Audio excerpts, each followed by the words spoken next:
There's also been a development in how corporations interact with the community sector. A lot of you might probably know that corporations previously just gave money at arm's length, and that was it. But increasingly they're going towards more strategic approaches, more strategic forms of engagement, partnership, interaction, all these kind of things. And by that, they're also looking to invest in the community sector, as well as invest in their own organisations.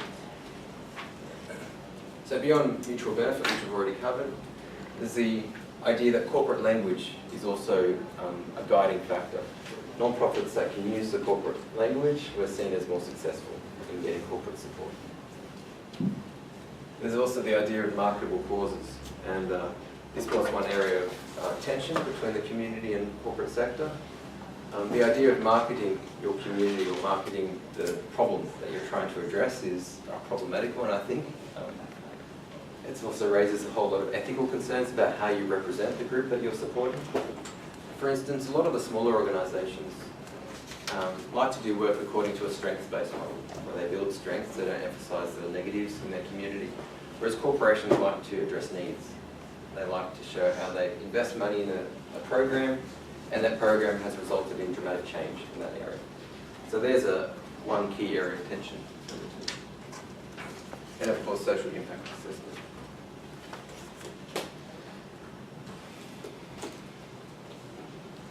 A lot of you might know that corporations are also more interested in funding projects rather than funding the organisations themselves. One corporate representative said something quite startling, I think, and it also indicates the impression they have of the community sector.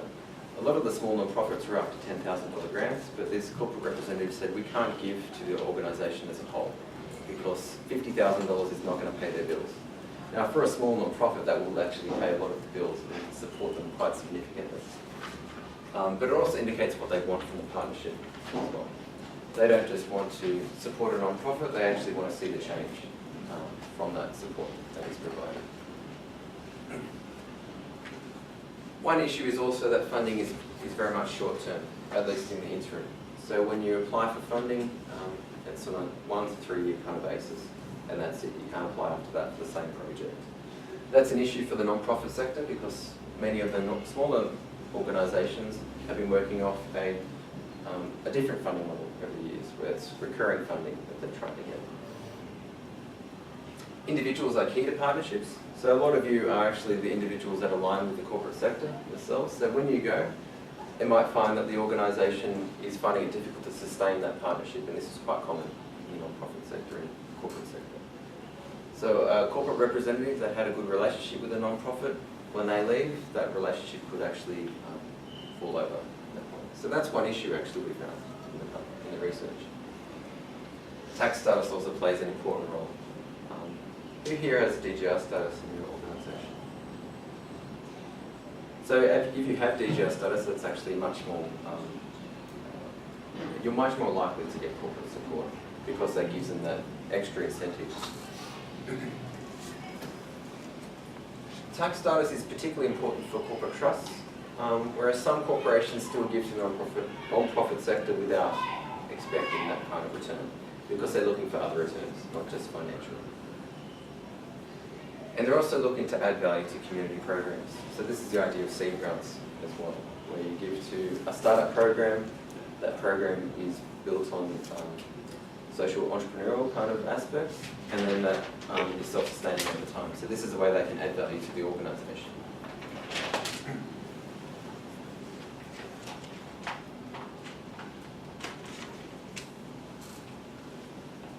Through the research, we also found there was a need in the community sector for more information of this type.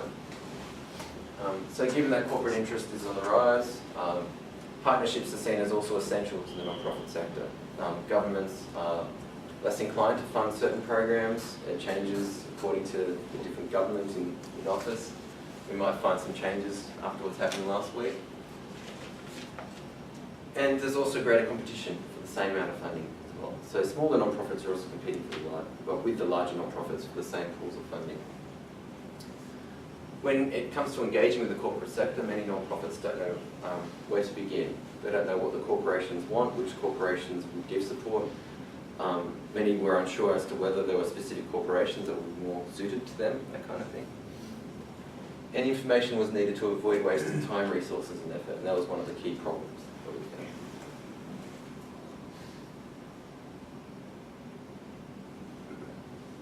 So a lot of you would have a copy of the toolkit. The purpose of the toolkit was to inform and equip non-profits, particularly those that were smaller. So by small non-profits, we mean basically those under $1 million in annual turnover. So that's getting quite small in the non-profit sector. So how they could engage with the corporate sector.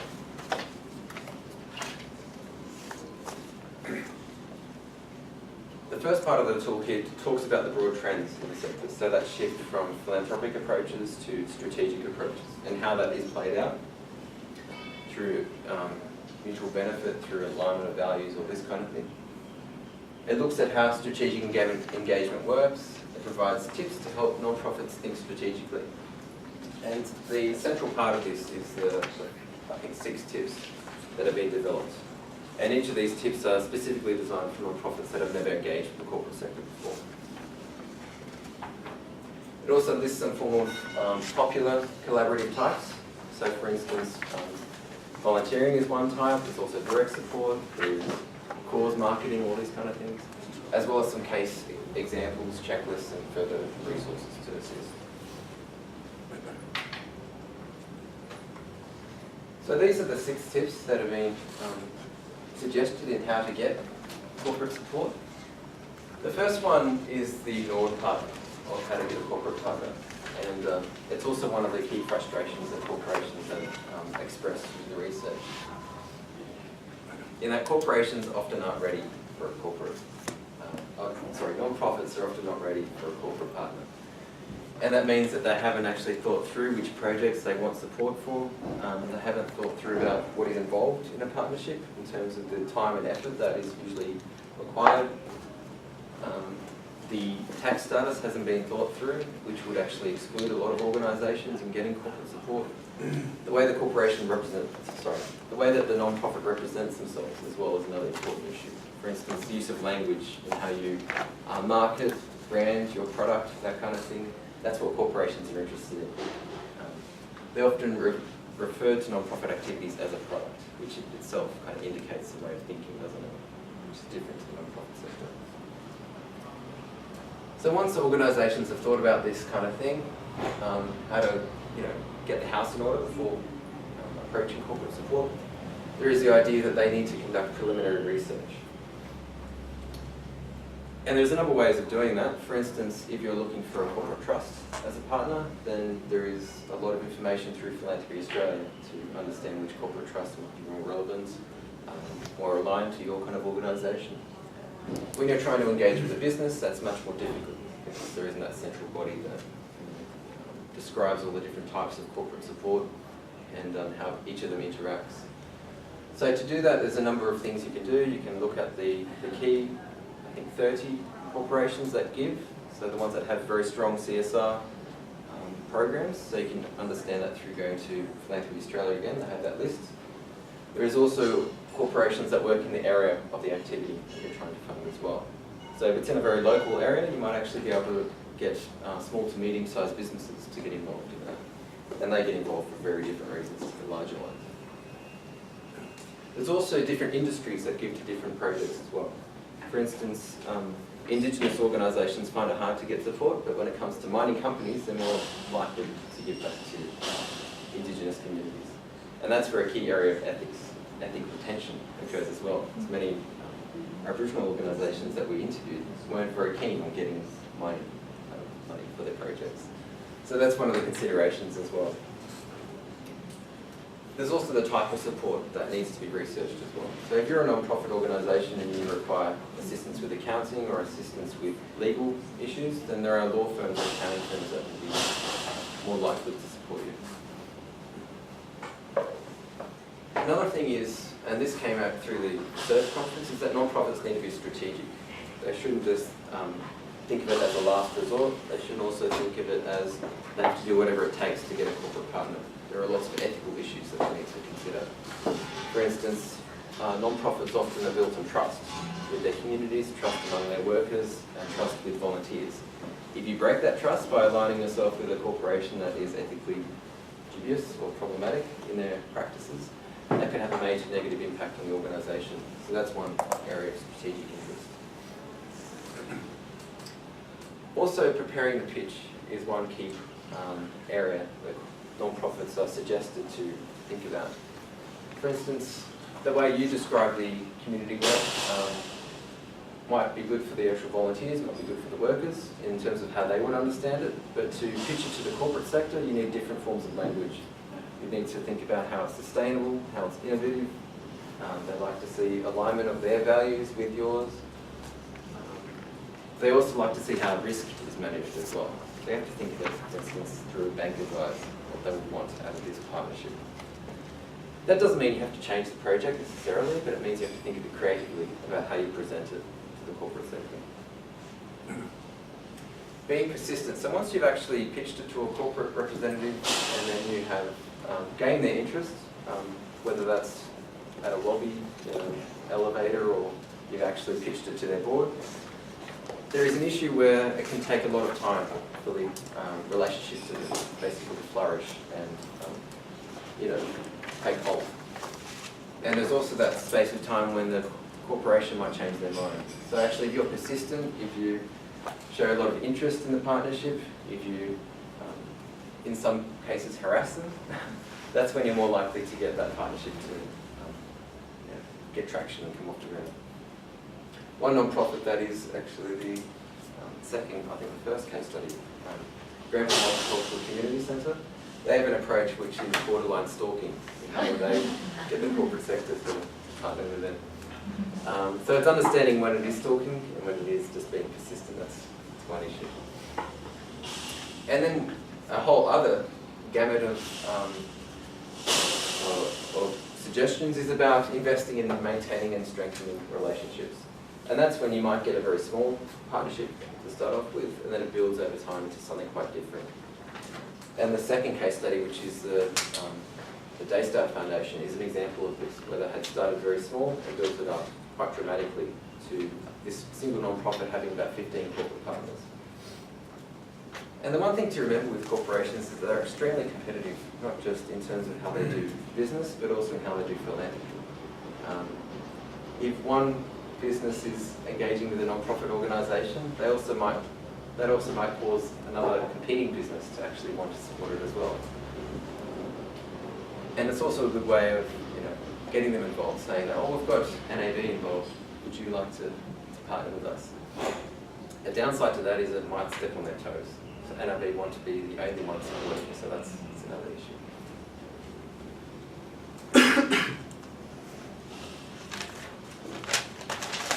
So I thought I'd look at the Daystar example because this is a more complex form of partnership development. The difference between Daystar and Granville Multicultural Community Centre is that Granville Multicultural Community Centre didn't go through that process of changing the organisation before engaging with the corporate sector. Their approach is to go local, to try to get local support without having to change their values, their processes, their governance structure. But Daystar actually did change all of their governance structures, even to the point of changing the name of the organisation. You wouldn't know it from the way it's described on their website, but it's actually an organisation that's catered specifically for Maori and Polynesian communities in southwest Sydney. But they had to, or they were suggested by someone in the corporate world to change that. So to get rid of the specific focus and make it sound more broad, while still, supporting that particular community.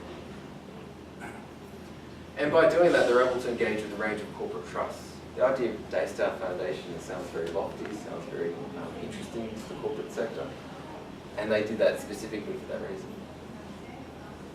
But their focus is also to maintain strong connections with the community, and that's actually one of the things that engages with corporate staff, and that's how they get secondments, because it feels like you're really among the community when you're in this organisation. They integrate the idea of social enterprise in a lot of their structures. Has anyone worked in a social enterprise or run a social enterprise in this room?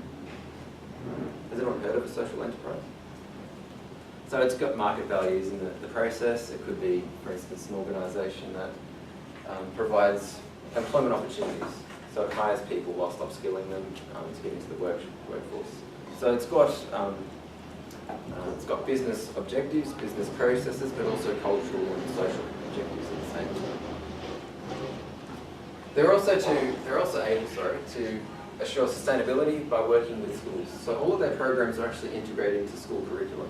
So for whatever reason they lose funding, the school is able to prop up the project until they're able to find the alternative funding source. So that's extremely ideal for corporate funders because they like the idea of supporting an organisation but not having to feel bad if they take that money away. And that's one thing that I suppose is a good lesson in that they like to keep their out option when they fund the community sector. All the projects are also innovative, or at least they're presented as innovative to the corporate sector, with a clear focus on measuring tangible outcomes. So one way of looking at how they do this is through their gardening program. This gardening program is basically an in-school program where young people have, through one of their courses, developed a community garden. So it's got community kind of objectives as well as gardening objectives and educational objectives. The produce is then sold to canteens. So the young people not only are learning to grow, they're also learning to be business people at the same time. So that they can sell the produce to the canteen, get more money and then reinvest it into the program. As mentioned, that's integrated into the school curriculum as one of the subjects. But they engage with a partnership with two different organisations. One is the Botanical Gardens Trust that actually oversees the project and provides in-kind support through the staff that work with the school and with the students. But the actual raw goods and anything else that is required in terms of funding is provided by the Daystar Foundation. So what that project actually did was it used the different partners for different reasons. While the Daystar Foundation wanted to fund it, which is what they're after, the Royal Botanical Gardens Trust actually did the evaluation for them. So they didn't have to do that themselves, which was a big relief, I think, for the organisation. They're also able to do that scientifically. So they'll not just look at the impact environmentally, they'll look at the impact socially as well with students. And then the schools would look at the impact on truancy levels, and the schools would look at the impact on the students' capacity to learn, all this kind of thing as well. So this particular example shows how small organisations can develop meaningful partnerships with the corporate sector. It also showed how they had to get their house in order first. So they changed the roles in the organisation. For instance, had a CEO that sounded very similar to a corporation and a president. They changed the name, they used different language, so they're talking about sustainability, risk management, all this kind of thing. And they also used different corporations to get further support as well. So some of the partnerships was actually to have an office in the city where they could use to call up other corporations to attend events, all this kind of thing. They were very good at understanding the mindset of the corporate partner, and that's one key success factor for non-profit organisations.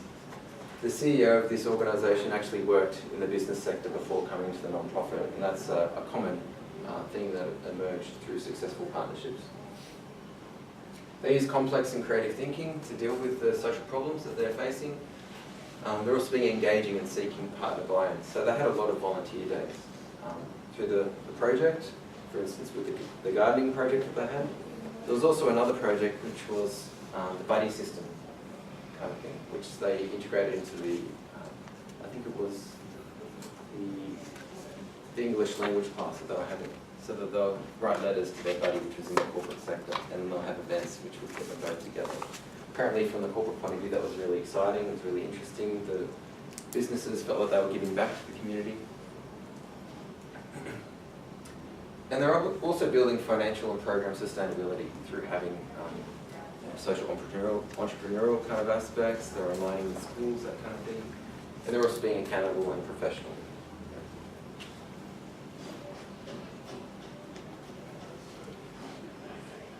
So as that research was finished, we looked at what other opportunities there are in terms of what else needs exploring. So I think it's important to learn more about organisations that have experience in cross-sector collaboration. So I'm actually interested to hear from you guys, if anyone has actually had experience in corporate partnerships or partnerships across any kind of sectors. How was that undertaken?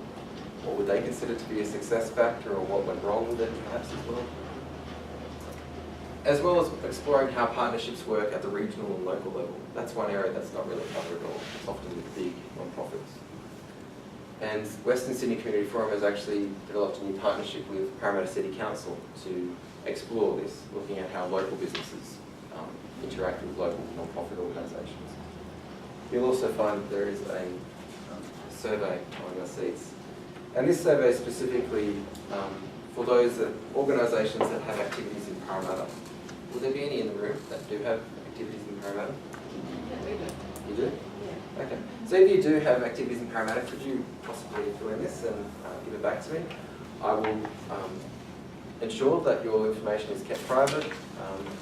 Although at the end there is actually a request whether you would be willing to participate in the interview after that. So if you are, please say yes, and we'll arrange a time with you to actually understand more how that works at a local level. This survey is actually very similar to the survey that was used in the PhD research. So what we're also doing by running this survey is to compare what it's like between local partnerships and national partnerships, and whether there are similarities, differences, that kind of thing.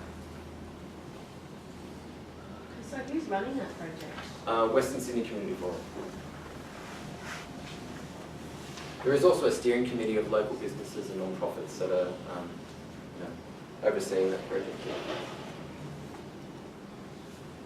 Another area of interest is to explore how different industries engage with the community. This is something that came up out of chance to the major project that we conducted, but I think it's important to look at it more specifically. So for instance, how the legal profession engages, or how it's changing over time, the legal profession.